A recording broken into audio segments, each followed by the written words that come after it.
एसआयटीच्या वरिष्ठ अधिकाऱ्यांकडून मतीन पटेलवर प्रश्नांची सरबत्ती करण्यात आली आहे.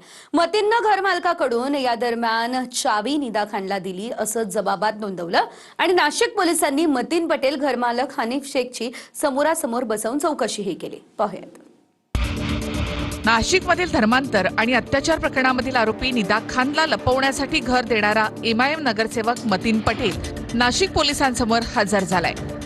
नाशिक पोलिसांकडून मतीन पटेल आणि घरमालक हनीफ शेख यांची समोरासमोर चौकशी करण्यात येत आहे. एसआयटीच्या वरिष्ठ अधिकाऱ्यांकडून मतीन पटेलवर प्रश्नांची सरबत्ती करण्यात आली. मतीनने घरमालकाकडून चावी निदा खानला दिल्याचा जबाब आहे. निदा खानला आर्थिक रसद कशी पुरवली, बँकेचे व्यवहार मिळवण्याचं काम सुरू आहे.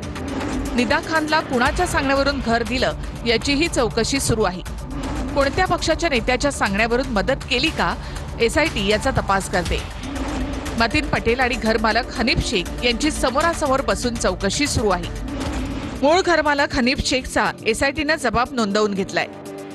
निदा खान फरार असताना छत्रपती संभाजीनगरमध्ये घरात लपण्यासाठी मदत केली होती का, या प्रकरणी नाशिकच्या देवळाली कॅम्प पोलीस ठाण्यामध्ये मतीन पटेलच्या विरुद्ध गुन्हा दाखल करण्यात आला होता.